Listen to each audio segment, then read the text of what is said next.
नमस्कार, public news देख रहे हैं आप।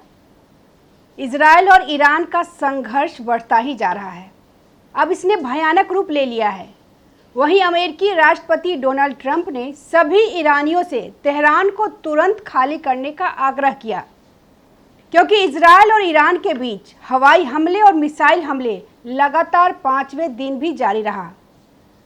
उन्होंने कहा कि ईरान को परमाणु हथियारों के विकास को रोकने के लिए समझौते पर हस्ताक्षर करना चाहिए था।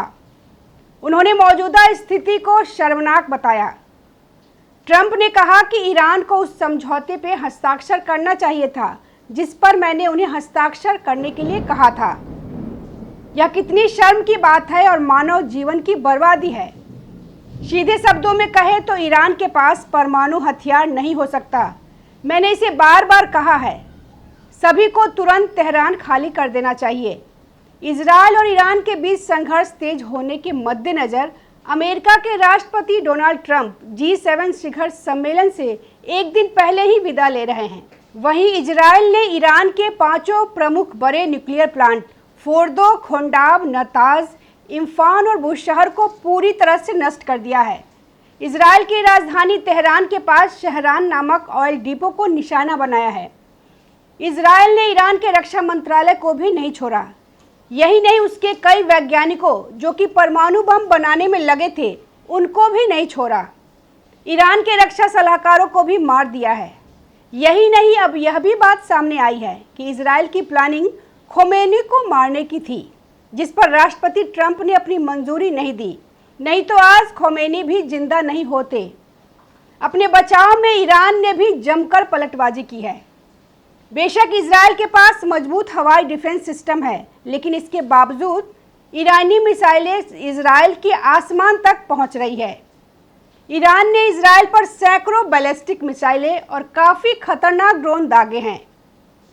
रविवार को ईरान इजराइल की राजधानी तेल अवीव के पास बैटयाम इलाके में एक इमारत पर मिसाइल दागी, जिससे आसपास की इमारतें भी धराशायी हो गई। इससे काफ़ी बड़ा नुकसान हुआ। इसमें 6 लोगों की मौत हो गई, 180 लोग घायल हुए और 7 लोग लापता बताए जा रहे हैं। ईरान द्वारा किए गए हमले इतने खतरनाक हैं कि कहा जा रहा है कि इजराइल के राष्ट्रपति नेतन्याहू को भी बंकर में छुपना पड़ा। अभी तक दोनों ओर से एक दूसरे पर पलटकर हमले किए जा रहे हैं और साथ में एक दूसरे को धमकी भी दिए जा रहे हैं। दोनों देश एक दूसरे को मिट्टी में मिलाने की बात कह रहे हैं। अब आशंका जताई जा रही है कि जंग ज़्यादा दिन चली तो इसका दायरा भी बड़ा होता जाएगा। दुनिया के और भी देश इसके लपेटे में आ जाएंगे। कहा जा रहा है कि इजराइल द्वारा किए गए नताज परमाणु प्लांट पर हमले से उनको नुकसान भी पहुंचा है।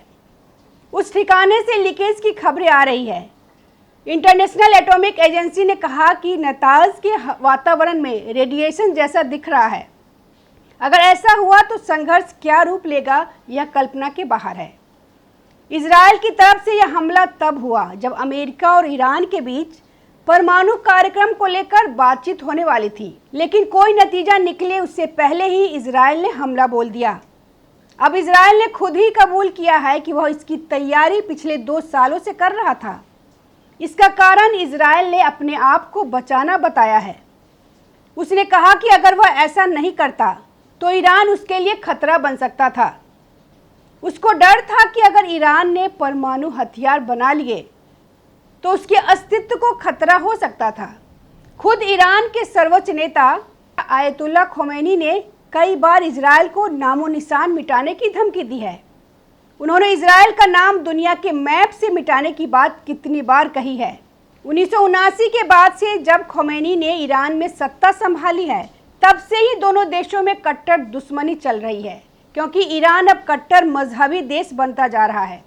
उसकी नीतियों में मजहबी कट्टरता दिखाई देती है। इजराइल को नापसंद करना इसी कट्टरता का परिणाम है। यहाँ तक कि उसकी खुद की आवाम मजहबी कट्टरता से परेशान है। ईरान की जनता खुद इस कट्टरता से छुटकारा चाहती है। तभी तो इजरायली राष्ट्रपति ने ईरान की जनता से सहानुभूति जताते हुए कहा कि वे उनको कोई नुकसान नहीं पहुंचाना चाहते, बल्कि वे तो ईरान की जनता को इस कट्टरता से छुटकारा दिलाना चाहते हैं। लेकिन नेतन्याहू को इसमें सफलता नहीं मिली। उल्टे ईरान की जनता सड़कों पर उतर आई और खोमेनी की तरफ से मजबूती से खड़ी हो गई।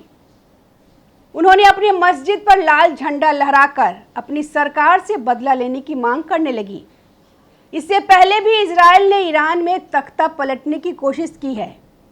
इससे इजराइल मायूस हो गया और उसने सोचा कि तख्ता पलट नहीं हो पाया तो ईरान पर एक बड़ा हमला ही कर दिया जाए, क्योंकि इजराइल को यह पता था कि अगर ईरान और अमेरिका के बीच होने वाली परमाणु संधि समझौता सफल हो गई तो उसके हाथ से बाजी निकल जाएगी। ईरान ने यह भी इल्ज़ाम लगाया है कि वार्ता के बहाने उसका ध्यान भटकाकर ईरान को लापरवाह कर दिया। उसने इल्ज़ाम लगाया कि इसमें अमेरिका की भी मिलीभगत है, क्योंकि अमेरिका की सहायता के बिना यह संभव ही नहीं था। हमले के पीछे भी उसका साथ है। ईरान ने यह भी कहा कि जो बड़े बड़े फौजी ऑफिसर्स मारे गए हैं वे कहीं बाहर से नहीं आए थे, बल्कि ईरान के अंदर ही मोसाद के लोगों की सहायता करने बैठे हैं।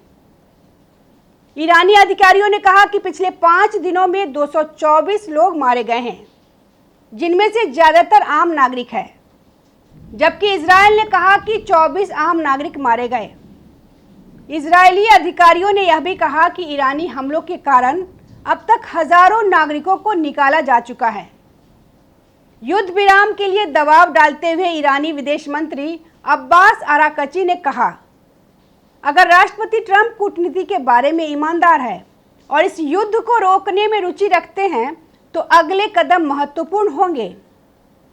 इजराइल को अपनी आक्रामकता रोकनी चाहिए और हमारे खिलाफ सैन्य आक्रामकता के पूरी तरह से बंद होने के अभाव में हमारी प्रतिक्रिया जारी रहेगी।